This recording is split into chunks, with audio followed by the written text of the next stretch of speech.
As you may or may not realize, we have some core values that drive the program, the Intergenerational Service, and one of these is celebration, or to celebrate. At our last service, we talked about welcoming, and that was another one, to welcome each other. But today we're celebrating each other. We're celebrating each other, and we celebrate God. We celebrate the fact that we are living in the time of a living Christ. We're celebrating Jesus and the saints, and we're celebrating each other. So service should be like a family that celebrates each other. Our service today is called Total Victory, and our divine, unique, and cosmic value. And what we hope to do today is talk a little bit about and discover a little bit about ourselves and our own unique and divine natures, while also connecting that to our true Father, whose own unique, divine, and cosmic nature was exemplified 40 years ago. In August, he was released finally from his 13-month prison sentence.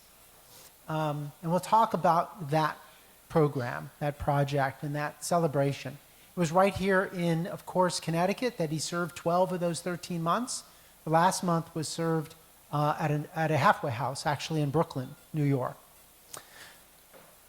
So in celebrating, let's remember some things. It's some quotes, some scripture.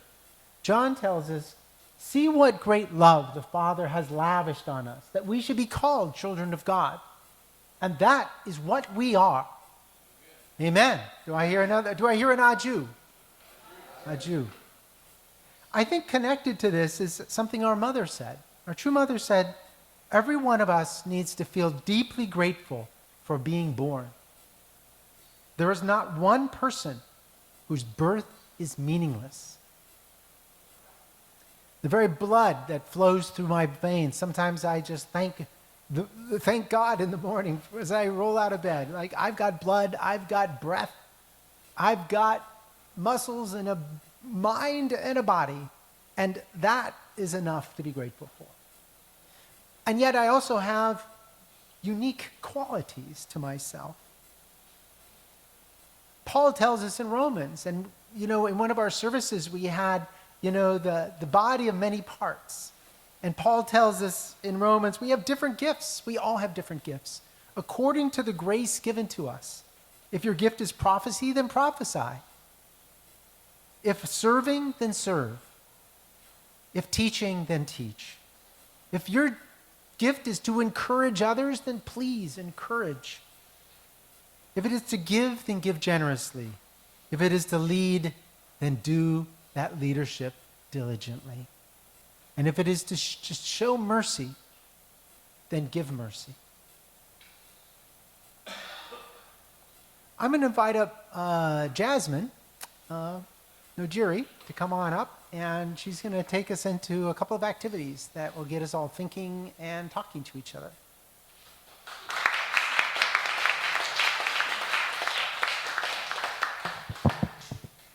Hello. So for a warm-up, we're going to answer 5 questions.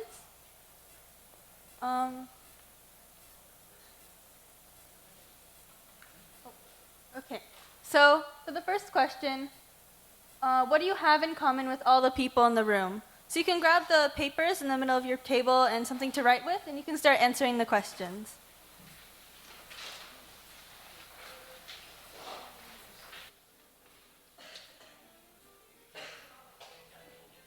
For the second question, what do you have in common with most of the people in the room? Next, the third, what do you have in common with some of the people in the room? Number 4, what do you have in common with a couple of the people in the room? Only a few.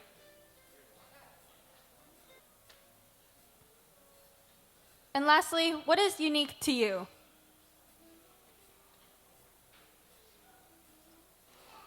Okay, so now that I hope most of you are done, I would ask if anyone would like to share what they wrote for any of the questions.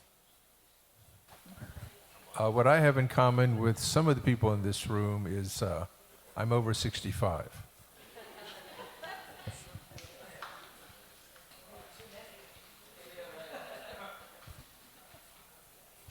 I'd say about with 50%, I'm a man.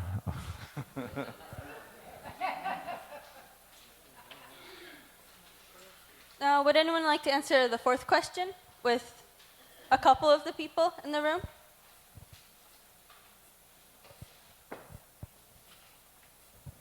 Over 6 feet tall.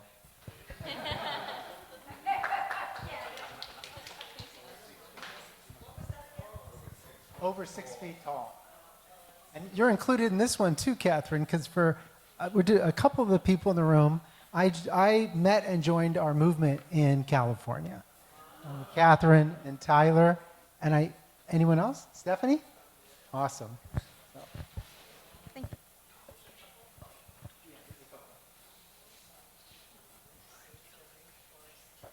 I think it's a couple of people in this room, well, or almost in this room, that we were former leaders of Bridgeport.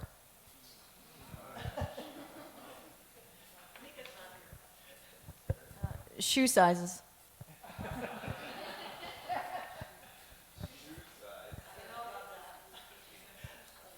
And lastly, oh,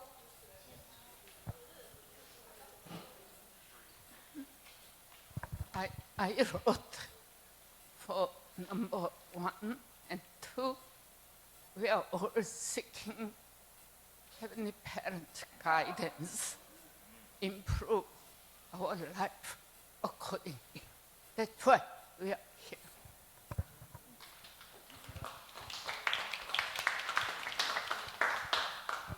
and would anyone want to answer the last question? What is unique about you?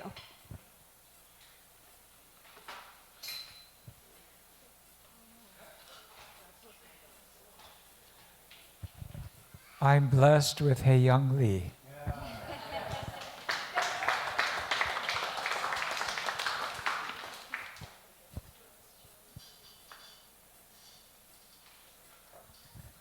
I think when I joined this movement when I was like 18 and continued until my age, wherever, 70 something. Like, okay, bye.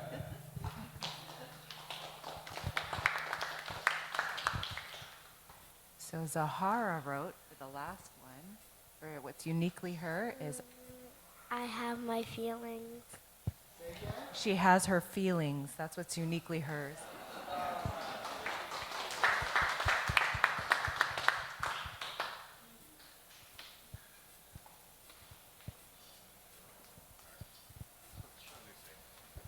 I've had the unique pleasure and mortification to have dripped food on True Mother's clothes while serving her a meal one time. Yes, that was very fun. Yeah, that's why I wasn't hired back.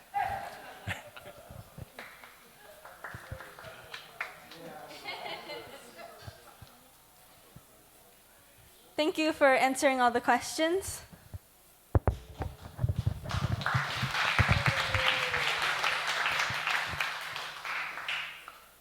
Now, next we're gonna do an activity. So, with the other side of the paper you have, I would like you to trace your hands using your pencil, and then write down one strength, talent, or gift on each finger.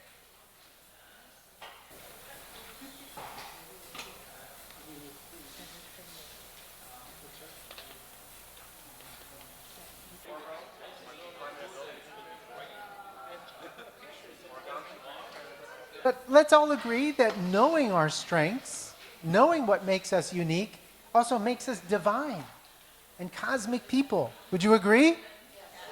And even if you're a totally secular person, you know, and all of us are thinking, what do I want to do with the rest of my life? If you're 20 years old, like, what am I going to major in? What am I going to do? Career? You're thinking about these questions, aren't you? And if you're 65, you may not be thinking about this as much. But you still are. Okay, Roger's still trying to figure it out. That's good. That's good. So, this is part of our divine, unique, and cosmic nature. Let's segue to a beautiful part of the divine principle we don't talk about a lot that actually reinforces the principle of creation, and that is this chapter called Christology. And it sounds like a fancy theological word, but it's about Christ. What does it mean to be Christ? What is Christ? Who is Christ? What does it mean to be the Christ? Right? That's Christology. And it's kind of a chapter that's buried in the middle, but I find it one of my favorite chapters, right? But here, this is where we got the theme from, okay? The theme of our unique cosmic divine nature comes from this chapter. The quotes are, a person who has realized the purpose of creation assumes a divine value comparable to God. Whoa, whoa, whoa. He's my father, but I'm nothing like him. What? Do any of us think like that? Oh, he's my father. She's my mother. I'm a child of heavenly parent, but I'm not like that. Wait, that doesn't make sense, right? I mean, aren't we like our parents? I mean, that's just a natural principle of life that we are. So, Father says, we can thus affirm the truth of the Buddha's saying, in heaven and on earth, I alone am the honored one. Now, that in itself, in a church that is essentially a denomination of Christianity, if you will, to quote the Buddha at a service is pretty much unheard of in a typical Christian service. But the point here is that our true Father taught us that there is truth out there, right? God has expressed himself in various ways over history. And this concept that the Buddha says that in heaven and on earth, I alone am the honored one, meaning that I have divine, unique, and cosmic value. And it goes on to quote Christ, Jesus. For these reasons, a human being has the value of the entire cosmos. We can thus understand Jesus in a new light. For what will it profit a man if he gains the whole world and forfeits his life? Right? My value is essential to the universe. In that same chapter, they make the comparison like a machine. If let's say you got your laptop in front of you. If the screen stops working, there's still another, 200, 300 parts in the laptop at least. If the screen doesn't work, can you use the computer? Is it working? No. You know, if the space bar stops working on your laptop, is the computer really working? No. It needs all of those parts. We are essential as unique beings. A perfected person might be a small individual, but he or she would represent all of history and all potential future relationships. So this person can be said to possess infinite value. So what we want to do in our hearts and minds here is connect that our value and the principle to a great man, not a small individual. But even if we are a small individual, our true Father and our true parents embrace us. They love us.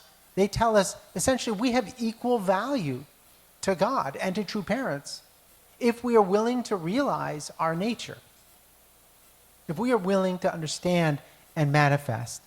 So let's talk about Father and how he lived through those 13 months. Father exhibited divine, unique, cosmic value. So on August 20th, 1985, Father finished his prison sentence. And that prison sentence was based upon a appointed attack upon him that was started by a couple of American U.S. congressmen, senators, Republican and Democrat, just to make it equal. Yeah. I mean, they found something to unite around, and that was this guy who was getting front page attention and was winning over thousands of young people across the country. And he was speaking words that were challenging to the world because he wanted to grow America. He wanted America to grow. He didn't want America to languor, to languish, to stay the same. It needed to grow to the next level so that America could take on its responsibility in the world.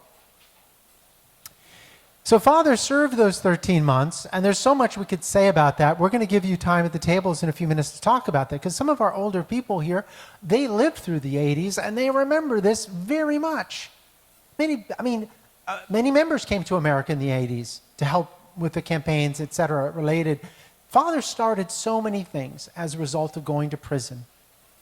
And I hope I'm not stealing your thunder, Dr. Hendricks, but, you know, when Father was approached by the president of the church at that time, Dr. Durst, and found out that the appeal to the Supreme Court to basically drop this case was denied, Dr. Durst came weeping. And he said, "I'm so sorry, Father. The Supreme Court will not take up your case, and you're going to prison," basically. And he was, and Dr. Hendricks tells me, Father said, "What are you crying for? What are you crying for? This is God's will." And that's how he approached even the difficult times, the most difficult times. This was a form of crucifixion, right? Father had been to prison this is the 6th time he had been to prison. This Father initiated serious outreach to pastors. This was a kind of postcard that went out in the mail to 3,000 pastors across America, along with videotapes about our movement and the divine principle. A few years ago, about 8 years ago, Gilja Yu, President Yu, he was the first lecturer in Korea. His wife came here to Connecticut, and she signed copies of her books. I actually have the book, and some of you probably do too. Talked about Father's time in prison. Okay. A little technical help, guys? Okay. This slide's not. Okay. So just a few reminders as we understand the course of our true parents in manifesting their divine, cosmic, and unique value. Father went through prison because he had total mind-body unity. These are some of the external outcomes, really, of the prison sentence. You know, Clarke was re-energized. Hyojinam was made president. They went to Berlin a couple years later and, you know, had this amazing rally. There's a photograph right there in the upper right-hand corner of Hyojinam in Berlin with hundreds of our members being confronted on the streets in front of the Berlin Wall. And we had this amazing rally telling the communists to tear down the wall. The Washington Times was founded in 1982. Father reread hundreds of his speeches, and he picked out 38 that some of you young people might have seen this book on your parents' bookshelf. But these are the 38 speeches he picked out of the hundreds. He said these are the ones that people should be reading again. Although they should read all of them, these are 38 I want people to read. IRF was founded, ministers rallied for religious freedom, major organizations filed protests on our behalf. That include the Catholic Church, the Mormons, the state of Hawaii, the SCLC, the ACLU. And then there was a massive banquet in Washington, D.C. 1,700 ministers and clergy showed up in unity with our true Father to protest this unjust trial that was really based upon these the IRS agents sitting in our headquarters in an office that we gave them for free for 5 years, combing through all of the paperwork, looking through every scrap and looking for something that they could hang Father on, basically. And what they found was Father didn't pay taxes of about $7,500 over the course of 3 years. So it was less than $25,000 that apparently we owed. But actually, the practice was a practice that was followed by the Catholic Church and other churches in doing our books. We did the same thing other churches did. It was a witch hunt. And so Father accepted this time in prison and saying, hey, compared to North Korea, this is paradise. And to our Spanish-speaking brothers and sisters, I want to point out that Father studied Spanish in prison at this time, knowing that he wanted to really begin serious work in Latin America. So, pretty amazing accomplishment. And then this famous or infamous, depending on your point of view, cartoon came out in the New York Post the day Father was released. And, again, it's meant to be, it's actually a good cartoon, I think, for us. Because what we know happened is that the prisoners at Danbury all figured, here's that Moon guy, he's just a businessman, he's out, he's corrupt, and we'll get to him. We'll annoy him endlessly. And Father was his, mind and body were so tightly wound in a beautiful, harmonious way. He was the Buddha. I mean, he was just quiet. He read every day. He read the Bible. He had services every morning in the chapel. He signed up for like 3 a.m. And some of the prisoners came to follow Father. They wanted to protect Father. Father knew that some of the people in this prison, they were largely white-collar criminals who'd committed corporate crimes and other things like that. But he really loved them. They saw how he put the salt shaker and the pepper shaker on the tables and how he mopped the floors. Father wanted to do the dirtiest jobs. And they came to respect him so much that this cartoon is not that far off.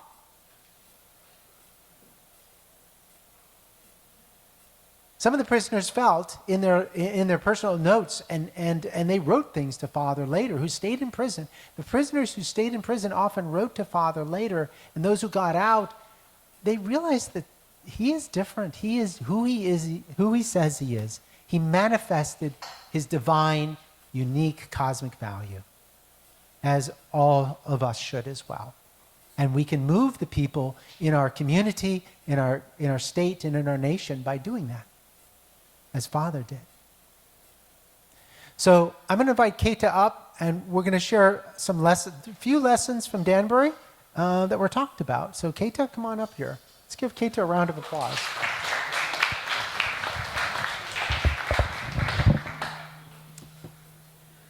Good morning. It's almost noon now. But yeah, I'm going to talk about 12 lessons from Danbury. This is from Mr. Kamiyama. He's a man who went to Danbury prison with True Father at the time. And so these are 12 points that he gained from observing True Father in his time in prison. So yeah, I'm just going to quickly breeze through them. So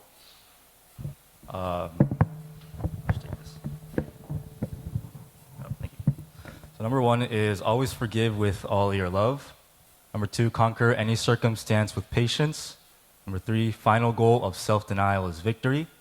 4, accept any trial with gratitude and appreciation. 5, willingness to take on the difficult/dirty work. Number 6, meditation. Number 7, set a goal and absolutely fulfill it. 8, take responsibility plus serve Cain. 9, Father showed interest in everyone's life. 10, inherit the love of your parents. Show marital love. 11, cleanliness and discipline. 12, Father always witnessed and taught those who were near him. And so, yeah, these were the 12 points that Mr. Kamiyama observed from observing True Father. So I'm going to talk about one point, which is the third one, which is final goal of self-denial is victory. So I know that you know that True Father talked a lot about self-denial, and based on the amount of emphasis, it might seem that self-denial is something that's endless. But something that True Father said to Mr. Kamiyama is that self-denial cannot be self-denial all the way. Because complete self-denial means that you fully lose yourself, right? And that kind of defeats the purpose, right? If you completely lose yourself. So, yeah, there has to be a purpose, right, as to why you're denying yourself, right? So, yeah. So there has to be, in order to achieve an objective, you have to give something, right? So there's a reason why you're going through like this pain or struggle, is to achieve some kind of objective.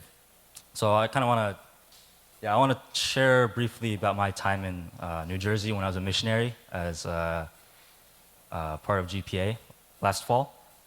So I was a team leader of 3 members. So throughout this time, I've had many moments of going beyond different fears or concepts, whether that's confronting someone in my team because I had to. I really don't like confronting people. Or approaching people that I don't usually approach, but I chose to approach these kinds of people because during that time I really felt this purpose within myself of wanting to align with Mother's heart, with Providence, especially during that time with like the whole preparation for Cheonwon-gun. And so I felt like moments like these, it's where I ditched my comfort zone or fully devoted my lifestyle towards this mission. I was able to progress a lot more in my growth, or attain an objective that I wanted to achieve. In this case, a spiritual son that I wanted to offer to Mother. Overall, I think I made maybe the point of self-denial a little too intense, or even the word self-denial sounds pretty intense, but I think it's really like the small things that matter, right, in our life, that the steps that we take. And so, whether that's serving your family, serving others, even greeting people that you don't know, many other different things, right? And so, that's kind of what I want to talk about regarding this point. But that's it for me. I want to invite Uncle Bruce for the next point.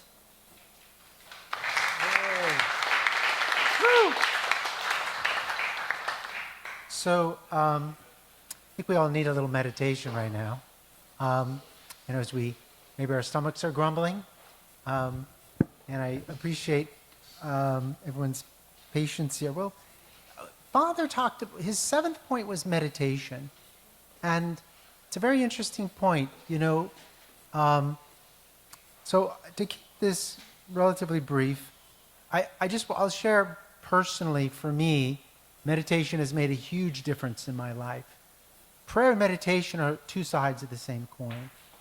And I often find that my prayers are better after I've meditated a bit. One way I've recently found very powerful to meditate, and there's many ways to meditate, but is focusing on my breath. And this is a really relatively simple and ancient form of meditation. But make no mistake, Father meditated a lot in prison.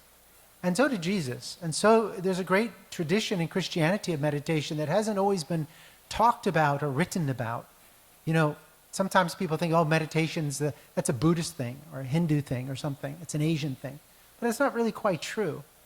So I would like to just ask of all of us to take a minute, and on the breath in, I want you to say to yourself, actually, let's do this out loud, I am loved. And on the exhale out, I want you to think or say, thank you. So on the inhale, I am loved. Exhale, thank you.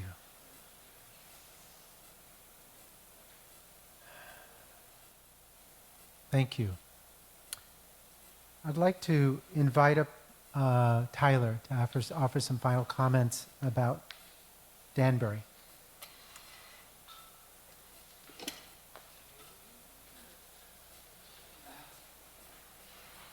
Thank you. This is words of True Father. The topic is that Father loved Cain, one of the 12, and served others and wanted to make others happy. And this is words, and the Father was doing like Jacob did. I think Jacob's course is a model here. Jacob's attitude was humble. He was dedicated, living for the sake of others. He was not centered on himself, but centered on others. That is the key that brings Satan to be subjugated under Abel. So, of course, Jacob completely gave everything to Esau, and won the natural surrender of Esau. And so there were many Esau's, many Cain's around to Father and in Danbury, and Father humbly offered himself and lived for their sake, not centered on himself, centering on that. That was really Father's wonderful, amazing heart. He was who he was, but he centered on us, completely centered on his children, on the world, and Heavenly Parent. Okay, thank you.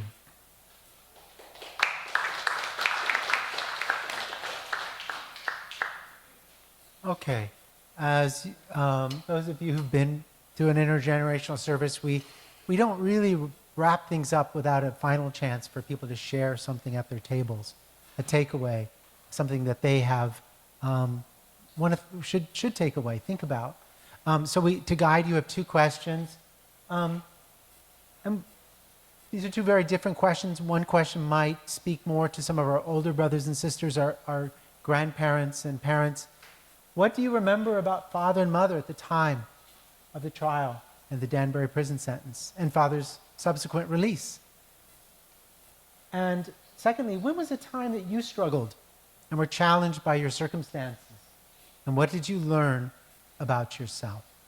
We'll keep this relatively short, but we do want you to have some time to digest and think about this before we close. You may begin, talk about this at your tables.